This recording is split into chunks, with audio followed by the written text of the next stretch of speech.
அன்புமிக்க போக்குவரத்து கழக ஓய்வூதிய நண்பர்களே, தோழர்களே, அனைவருக்கும் வணக்கம். ரேவா அமைப்பினுடைய மாநில துணைத் தலைவர் சேதுராமன், மாநில மைய நிர்வாகிகளுடைய ஆலோசனையின் பேரில் இந்த சிறிய காணொளியை உங்களிடம் பகிர்வதில் மகிழ்ச்சி அடைகிறேன். அன்பு நண்பர்களே, தோழர்களே, நம்முடைய பிரச்சனைகளுக்காக பல்வேறு வழக்குகளை நாம் நடத்தி வந்தாலும் கூட குறிப்பிடத்தக்க 2-3 வழக்குகளை, அதனுடைய தற்போதைய நிலவரங்களை உங்களுக்கு தெரியப்படுத்துவது பொருத்தமாக இருக்கும் என்று கருதுகிறேன். நம்முடைய அகவிலைப்படி உயர்வு வழக்கு, அந்த வழக்கிலே சென்னை உயர்நீதிமன்றத்திலே அரசாணை 142 எதிர்த்த வழக்கில் நம்முடைய தீர்ப்பு, அந்த தீர்ப்பை அமுல்படுத்தாததை எதிர்த்து தொடர்ந்த நம்முடைய அவமதிப்பு வழக்கு. அதே போல் மதுரையிலே நம்முடைய மதுரை மண்டல நிர்வாகிகள் தொடுத்த அவமதிப்பு வழக்கு என்று 2 நீதிமன்றங்களிலும் நம்முடைய தரப்பு வாதங்களை நாம் தெளிவாக விரிவாக எடுத்து வைத்திருக்கிறோம். குறிப்பாக தற்போது சென்னை உயர்நீதிமன்றத்திலே நம்முடைய அரசாணை 142 எதிர்த்த அவமதிப்பு வழக்கு CP 240/2025 என்ற அந்த வழக்கினுடைய விசாரணை, பலகட்ட விசாரணைகள் முடிந்து கடந்த 7/11/2025 அன்று விசாரணைக்கு வந்தது.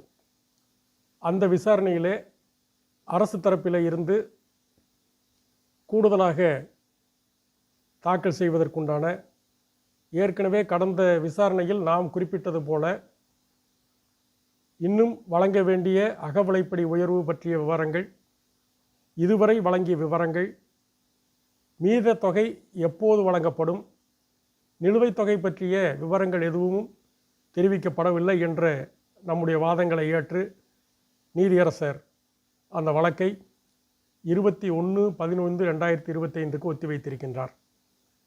இதற்கு இடையில் 3/11/2025 அன்று போக்குவரத்துறை செயலாளர் ஒரு 8 பக்க பிரமாண பத்திரத்தை நீதிமன்றத்திலே தாக்கல் செய்திருக்கிறார். மதுரை உயர்நீதிமன்றத்திலே 17 பக்க பிரமாண பத்திரம் தாக்கல் செய்தார்கள். சென்னை உயர்நீதிமன்றத்திலே நம்முடைய அவமதிப்பு வழக்கில் 8 பக்க பிரமாண பத்திரத்தை தாக்கல் செய்திருக்கின்றார்கள். அதிலே பல்வேறு விவரங்களை குறிப்பிட்டிருக்கின்றார்கள். குறிப்பாக கடந்த பிப்ரவரி 2025 இருந்து இதுவரை வழங்கப்பட்டிருக்கக்கூடிய அகவிலைப்படியுடைய உயர்வு சம்பந்தமாக முதலிலே 15 கோடி வழங்கினோம், அடுத்து 30 கோடி வழங்கினோம், அதற்கடுத்து 5.22 கோடி வழங்கினோம், அதற்கடுத்து 10 கோடி வழங்கி இப்போது வரை 60.22 கோடி வழங்கப்பட்டு வருவதாகவும், வருகின்ற ஜனவரி மாதம் முதல் வாரத்தில் கூடுதலாக 15 கோடி ஒதுக்கி ஒட்டுமொத்தமாக 75.22 கோடி ரூபாய் நாங்கள் பட்டுவாடா செய்து விடுவோம் என்று சொல்லி அந்த பிரமாண பத்திரத்திலே குறிப்பிட்டிருக்கிறது. இதில் குறிப்பிடத்தக்க அம்சம் என்னவென்றால், மதுரை உயர்நீதிமன்றத்திலே தாக்கல் செய்த பிரமாண பத்திரத்தில் ஜனவரி முதல் வாரத்தில் டிஏ உயர்வு கொடுக்கிறோம் என்று சொன்னார்கள். மத்திய பிஎஃப் ஆணையத்தில் இருந்து வரவேண்டிய தொகை வந்துவிடும், ஆகவே அந்த தொகை ஜனவரி முதல் வாரத்திலே நாங்கள் மீத தொகையை கொடுத்து விடுகிறோம் என்று சொன்னார்கள். ஆனால் சென்னை உயர்நீதிமன்றத்தில் நம்முடைய வழக்கிலே குறிப்பிட்டு ஜனவரி மாதம் முதல் வாரத்தில் 15 கோடி வழங்குவதாக பிரமாண பத்திரத்தில் சொல்லியிருக்கின்றார்கள். அவர்கள் சொல்லியிருக்கிறபடி ஜனவரி மாதம் ஒதுக்கினாலும் கூட தற்போதைய நிலையில் 2024 ஆண்டு டிசம்பர் மாதம் வரையான அந்த அகவிலைப்படி உயர்வுக்கான அந்த தொகைதான் என்பதை குறிப்பிட்டு சொல்ல வேண்டியிருக்கிறது.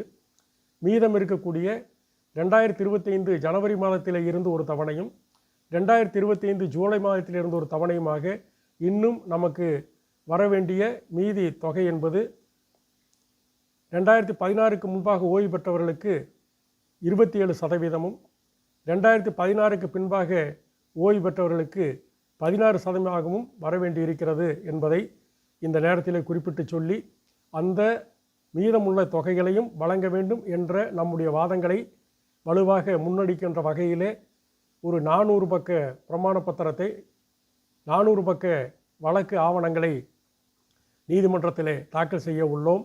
வருகின்ற 21/11/25 அன்று விசாரணைக்கு வருகிறது. என்ன நடக்கிறது என்று அதை பொறுத்து அடுத்த நடவடிக்கை எடுப்போம். அடுத்த வழக்கு ஓய்வுகால சாமுவல் நதி வழக்கு, PRPF என்று சொல்லக்கூடிய வழக்கு. அது ஏற்கனவே தீர்ப்பாகி அந்த தீர்ப்பை மீது பென்ஷன் ட்ரஸ்ட் அப்பீல் செய்து அந்த அப்பீலிலே நமக்கு சாதகமாக தீர்ப்பு வந்து அந்த தீர்ப்பை அமலாக்காத நிலையில் நாம் அவமதிப்பு வழக்கு தொடுத்து அவமதிப்பு வழக்கு எண் CP 557/2024 என்ற வழக்கு பலகட்ட விசாரணை முடிந்து நீதியரசர்கள் இறுதியாக 3 வாரம் அவகாசம் கொடுத்து ஒத்திவைத்திருந்தார்கள். அந்த 3 வார கால அவகாசம் என்பது கடந்தும் கூட நிர்வாக தரப்பில் அரசு தரப்பில் எந்த நடவடிக்கையும் இல்லாத நிலையில் கடந்த 10/10/2025 அன்று விசாரணைக்கு வந்தபோது நம்முடைய வழக்கறிஞர் நம்முடைய கடுமையான ஆட்சேபணங்களை எடுத்து முன்வைத்தார். அதை கேட்ட நீதியரசர்கள் இருவரும் 8 கோட்ட மேலாண் இயக்குநர்களுக்கும் போக்குவரத்துறை செயலாளருக்கும் பென்ஷன் ட்ரஸ்ட் நிர்வாகிக்கும் தனித்தனி நோட்டீஸ், ஸ்டாச்சுட்டரி நோட்டீஸ் அனுப்ப சொல்லி உத்தரவிட்டார். அந்த அடிப்படையிலே 8 மேலாண் இயக்குநர்களுக்கும் ஓய்வூதிய நம்பக நிர்வாகிகளுக்கும் அந்த நோட்டீஸ் அனுப்பப்பட்டு விட்டது. 25/10/2025 அனுப்பியிருக்கின்றார்கள். அதற்கு பதிலாக மாநகர போக்குவரத்து கழக MD அவர்கள், நிர்வாக இயக்குனர் அவர்கள் கடந்த 6/11/2025 அன்று ஒரு துணை மனுவை தாக்கல் செய்திருக்கிறார். சப் அப்ளிகேஷன் ஒன்றை தாக்கல் செய்திருக்கின்றார். அதிலே நாங்கள் அபிடவிட் தாக்கல் செய்து விடுகிறோம், ஆகவே நேரில் ஆஜராவதிலிருந்து விலக்களிக்க வேண்டும் என்று அந்த மனுவை தாக்கல் செய்திருக்கின்றார். அதன் மீது நீதியரசர் என்ன நடவடிக்கை எடுக்கிறார்களோ அதை பொறுத்து நம்முடைய அடுத்த கட்ட நடவடிக்கை தொடரும். இந்த வழக்கிலே கோவை பேரவையினுடைய அலுவலர் சங்கம் துணை மனு தாக்கல் செய்து இந்த வழக்கில் இணைந்திருக்கின்றார்கள். அவர்கள் இந்த வழக்கு என்பது ரேவா உறுப்பினர்களுக்கு மட்டும்தான், மற்றவர்களுக்கு பொருந்தாது என்ற ஒரு பொருத்தமற்ற வாதத்தை முன்வைத்து கொண்டிருக்கின்றார்கள்.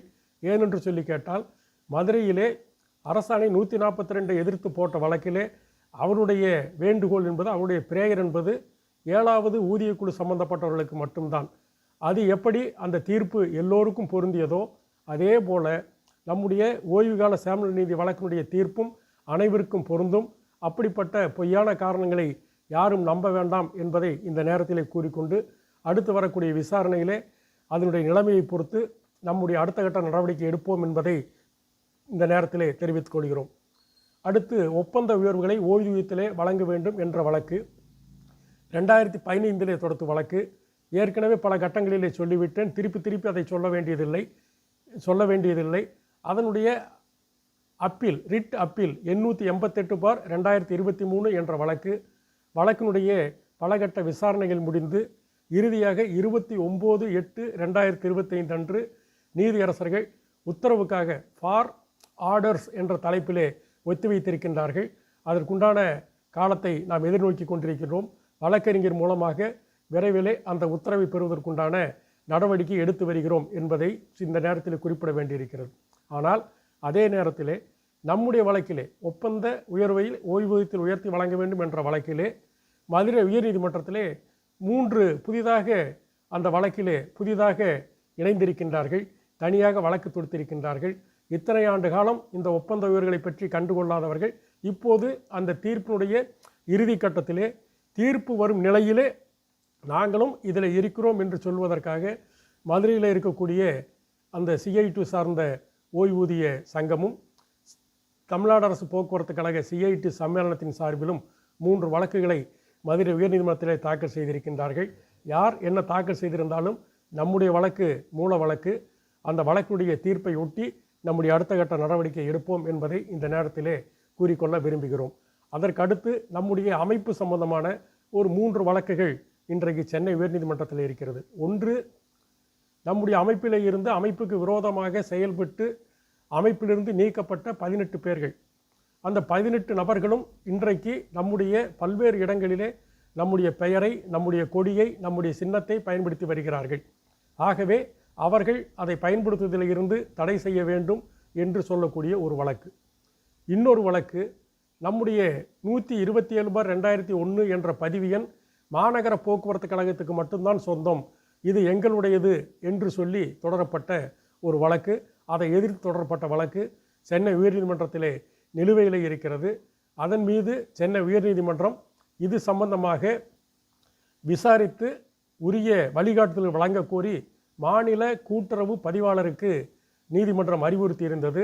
அந்த அடிப்படையில் கூட்டுறவு பதிவாளர் நம்மை அழைத்து பேசினார். எதிர்த்தரப்பையும் அழைத்து பேசி தன்னுடைய அறிக்கையை நீதிமன்றத்திற்கு கொடுத்திருக்கிறார். அதை பெற்று நம்முடைய அடுத்த கட்ட நடவடிக்கை எடுப்போம். இன்னொரு வழக்கு, சென்னை அண்ணா சாலையில் மாநிலம் முழுவதும் இருக்கக்கூடிய அனைத்து அமைப்புகளை சேர்ந்த நம்முடைய ஓய்வூதிய நண்பர்களிடம், தோழர்களிடம் வசூல் செய்து நம்மளுக்காக வாங்கப்பட்ட அந்த ரகேஜா காம்ப்ளெக்ஸில் இருக்கக்கூடிய நம்முடைய மாநில மைய அலுவலக கட்டிடம் அது எங்களுக்குத்தான் சொந்தம் என்று நம்முடைய அமைப்பிலிருந்து நீக்கப்பட்ட சிலர், சென்னையில் இருக்கக்கூடிய சிலர், அங்கு இருக்கக்கூடிய பல்வேறு தங்களுக்கு ஆதரவான பின்புலமாக இருக்கக்கூடிய அரசியல் தொழிற்சங்க பலத்தோடு நம்முடைய அலுவலகத்தை ஆக்கிரமிப்பு செய்து அதிலே இன்றைக்கு நம்முடைய செயல்பாட்டை குலைப்பதற்குண்டான நடவடிக்கை எடுத்திருக்கின்றார்கள்.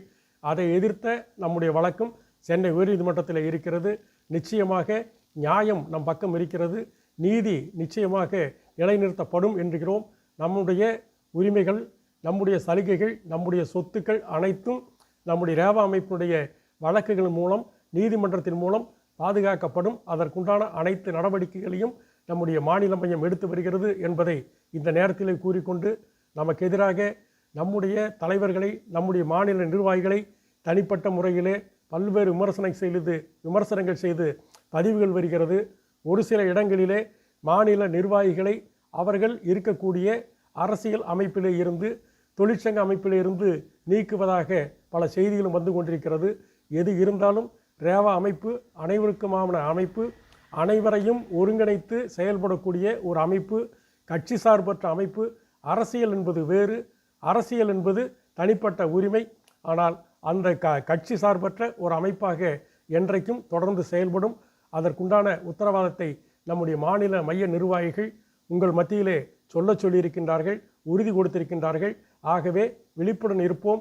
எதிர்காலத்திலே வரக்கூடிய அத்தனை தாக்குதல்களையும் அரசு தரப்பிலே இருந்து வந்தாலும் சரி, நிர்வாக தரப்பிலே இருந்து வந்தாலும் சரி, எந்த தரப்பில் வந்தாலும் கூட உங்களது ஆதரவோடு நம்முடைய ஒற்றுமையை பயன்படுத்தி அனைத்தையும் முறியடித்து போக்குவரத்து கழகத்திலே ஓய்வு பெற்ற தொழிலாளருடைய நலன்களை காப்பதில் ரேவா அமைப்பு என்றைக்கும் முன்னணியில் இருக்கும், முன்படையாக இருக்கும், முன் தளத்தில் இருக்கும் என்பதை கூறி இந்த காணொளியை நிறைவு செய்கிறேன். நன்றி, வணக்கம்.